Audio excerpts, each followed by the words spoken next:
Hello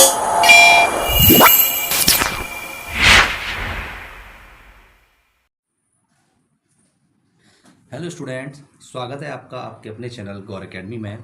तो देखिए, लोग कर रहे हैं directorate of education GNCT Delhi mid term practice paper 2025-26 class 10th mathematics. ठीक है, तो देखिए इसमें सेक्शन ए से स्टार्ट कर रहे हैं। आपके 1 मार्क्स के क्वेश्चन हैं, इंपॉर्टेंट क्वेश्चन है। तो देखिए क्या कह रहा है आपका first question. The diameter of a circle is of length 6 meter 6 centimeter if one end of the diameter is -14,0 तो आपको बताना अदर एंड कौन सा होगा। देखिए एक थोड़ा सा देखें, ये डायमीटर 6 उसने दिया हुआ है, ठीक है। एक एंड पॉइंट उसको दिया हुआ है -4,0, तो बताना है ये कौन सा होगा, ये वाला पॉइंट। ऑप्शन हमारे पास में ये है, तो मैं क्या करूँगा, मैं यहाँ पर सबसे पहले ऑप्शन चेक करता हूँ। ये पॉइंट अगर 4,0 होता है तो इन दोनों के बीच की डिस्टेंस 6 आनी चाहिए ना, तभी तो मैं कह सकता हूँ कि ये पॉइंट सही है। तो डिस्टेंस फार्मूला अगर लगाता हूँ तो क्या लगेगा, √4 माइनस 4 यानी प्लस का हो जाएगा 4 + 4 8 का स्क्वायर प्लस 0 - 0 8 का स्क्वायर कितना हो गया 64, और 64 की स्क्वायर वैल्यू 8 आई, स्क्वायर रूट वैल्यू, यानी कि ये 6 आनी चाहिए। तो फर्स्ट ऑप्शन नहीं है। अब ये देखिए, अगर यहाँ पे 2 होता है 2,0 तो 2 + 4 माइनस होता है, माइनस माइनस प्लस हो जाएगा, 2 माइनस माइनस प्लस 4 6 का स्क्वायर 36, यानी कि स्क्वायर रूट निकालेंगे तो 6 आ जाएगा। ये ऑप्शन मेरा क्या हो जाएगा, करेक्ट हो जाएगा। ठीक है, ऑप्शन बी इज राइट। देखिए next question second, probability of happening of an event is 11/24। The probability of not happening, आपको बताया था नॉट हैपनिंग की प्रोबेबिलिटी पूछ रहा है। नॉट हैपनिंग, तो आपको बताया था 1 में से हैपनिंग यानी होने वाली इवेंट को माइनस कर दो, तो 24 बन जाए, 24 माइनस 11 कितना मिलेगा, 13/24। ऑप्शन आपका डी करेक्ट हो जाएगा।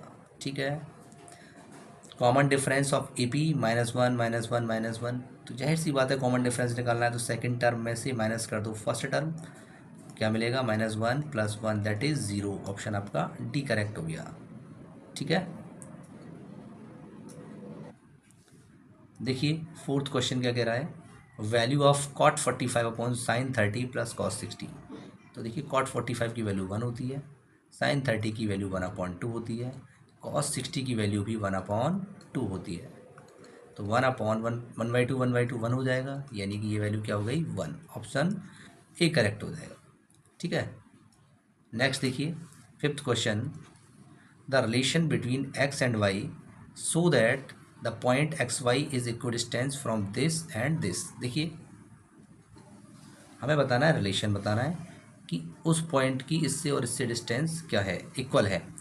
तो P पॉइंट है जिसके कोऑर्डिनेट x, y हैं, इस पॉइंट की -4, -4 से डिस्टेंस और -2, 4 से डिस्टेंस, ये पॉइंट मान लिया A और ये पॉइंट मान लिया B, यानी कि PA = PB है। तो रिलेशन क्या निकल के आएगा, डिस्टेंस फार्मूला का यूज़ करके मैं PA निकालता हूँ, x - 4 यानी x + 4 का होल स्क्वायर y + 4 का होल स्क्वायर इक्वल होगा किसके, इसके डिस्टेंस यानी x + 2 का होल स्क्वायर और y - 4 का होल स्क्वायर। ठीक है, तो देखिए स्क्वायर रूट यानी दोनों तरफ स्क्वायरिंग कर देंगे, तो ये बनेगा होल स्क्वायर ओपन करो, x² + 16 + 8x, इधर y² + 16 + 8y, x² + 4 + 4x और y² + 16 माइनस के 8y। ये x² इधर आएगा माइनस का, y² आपका इधर आ जाके कैंसिल हो जाएगा। देखिए +16 ये भी इधर आके कैंसिल हो जाएगा। क्या बचेगा आपके पास में, इधर 8x बचेगा प्लस 8y, इधर आकर के ये वाला माइनस का 4x प्लस का 8y। ठीक है, और ये 16 प्लस का बचा और ये माइनस का 4, 16 - 4 दैट इज 0। तो 8x - 4x बचेगा, 8y + 8y आपका 16y, और 16 - 1 क्या बन गया आपका 15 बन गया। ठीक है, ये 4 है 1 नहीं है, 16 - 4 कितना हो जाएगा 12 = 0। 4 से डिवाइड कर देंगे सब में तो क्या मिलेगा, 4 से डिवाइड करेंगे तो x plus 4y-3 equal to 0। x plus 4y-3 equal to 0 option आपका, सॉरी x प्लस 4y, ये ऑप्शन आपका सी करेक्ट हो जाएगा, ये नहीं होगा, सी ऑप्शन करेक्ट हो जाएगा। ठीक है, ये देखिए 6 question, the term equal to 0 of A P का कौन सा टर्म 0 होगा। तो आप सपोज कर लो nth टर्म 0 होगा, लेट nth टर्म इज 0। तो nth टर्म निकालेंगे, एक क्या है nth term, a plus n minus 1 into D equal to 0। a की वैल्यू क्या है, फर्स्ट टर्म 27 है, n माइनस 1, डी की वैल्यू माइनस की 3 है, इक्वल टू 0। तो क्या बना 27 माइनस 3n प्लस की 3 इक्वल टू 0। ये आ गया माइनस की 3n इक्वल टू माइनस का 30, तो n की वैल्यू क्या आ गई 10, यानी 10th टर्म क्या हो जाएगा 0। ऑप्शन आपका ए करेक्ट हो जाएगा। ये देखिए prime factorisation, 7th question, prime factorisation of 536। तो देखिए लास्ट में मल्टीप्लाई 6 आना चाहिए थे, लास्ट डिजिट का 3, 3 जा 9, 3 जा 27, 2 जा 54, 4 आ रहा है, ऑप्शन करेक्ट नहीं है। 3 7 जा 21, 2 1 जा 2, सी भी करेक्ट नहीं है। 2 3 जा 6 इंटू 7, 6 इंटू 7 कितना आ जाएगा 42, और 2 3 जा 6, यानी ये हो सकता है। इसको चेक करते हैं, डी 3 2 जा 6, 2 जा 12, 2 जा 24, ये नहीं हो सकता, यानी ऑप्शन बी आपका करेक्ट हो गया। मल्टीप्लाई होने पर लास्ट की डिजिट 6 आनी चाहिए ना, किसी की नहीं आ रही, केवल इसी की आ रही है। देखिए 8th क्वेश्चन क्या कह रहा है, 8th question, X Z Y similar है सी बी ए के, और X Z upon C A 2/3 है।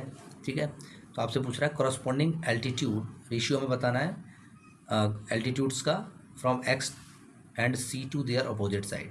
तो ध्यान रखिए जब ट्रायंगल सिमिलर होते हैं तो उनके एल्टीट्यूड्स का, उनकी मीडियंस का वही रेशियो रहता है जो उनकी साइड्स का होता है, यानी 2/3। ऑप्शन डी आपका करेक्ट हो जाएगा। 9th क्वेश्चन देखिए क्या कह रहा है, one card is drawn from a well shuffled deck of 52 cards. Probability that card will not be a face card. Face card नहीं होना चाहिए, तो फेस कार्ड कितने होते हैं टोटल 12 होते हैं, ये नहीं होने चाहिए। तो 52 में से 12 को माइनस कर दो, कितना मिलेगा 40। तो प्रोबेबिलिटी फेस कार्ड नहीं होने की, तो बाकी का जब आएगा इन 40 में से ही आएगा। तो प्रोबेबिलिटी नॉट फेस कार्ड की क्या हो गया ये 40/52, 10 टाइम्स, और ये 13 टाइम्स, 10/13। ऑप्शन आपका सी करेक्ट। ये देखिए 10th question, value of P for which system this and this has many solutions. Many solutions में ये कंडीशन मैनी सॉल्यूशंस की है, तो पी की वैल्यू A1/A2 यानी कि 6/2 क्या मिलेगा 3। B1/B2 को चेक करता हूँ तो -3/P, और C1/C2 को चेक किया तो 12/+4 यानी कि 3। तो ये वैल्यू इक्वल आ रही है, तो हम क्या करेंगे, मैनी सॉल्यूशंस है तो इक्वल कर देंगे, A1/A2 equal to B1/B2 equal to C1/C2। तो कितना मिला 3P इक्वल टू -3, तो P की वैल्यू क्या आ गई -1। ऑप्शन आपका ए करेक्ट हो जाएगा।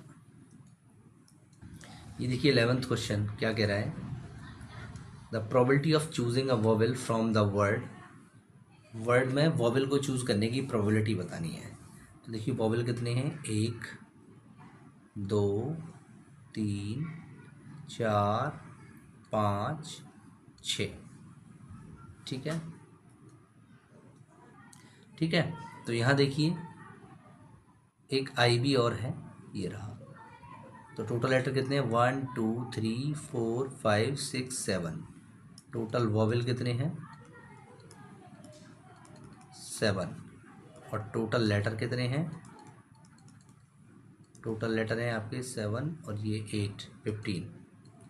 तो प्रोबेबिलिटी इस बात की कि वोवेल होगा, जो लेटर हम सेलेक्ट करेंगे वोवेल कितने हैं 7 में से कोई एक सेलेक्ट होगा, 7/15। ऑप्शन डी आपका करेक्ट हो जाएगा।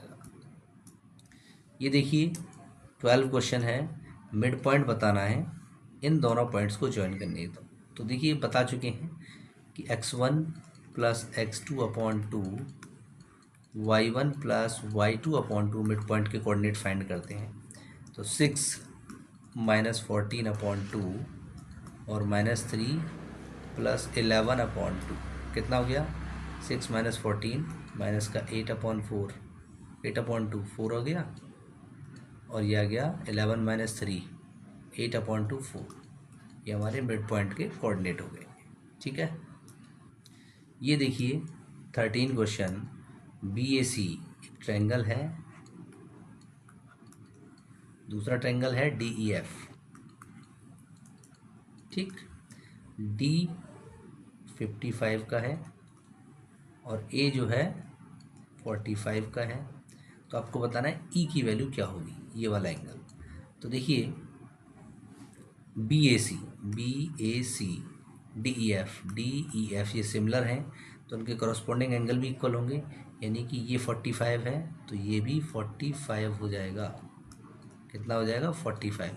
एंगल सम प्रॉपर्टी से कितने का आ जाएगा? ये आ जाएगा 70 का, 80 का, 55 है, सॉरी 55 प्लस 45 100 प्लस क्या जोड़ें कि आपको 180 मिल जाए, 80, यानी ऑप्शन डी करेक्ट हो जाएगा। एक्स की वैल्यू 80।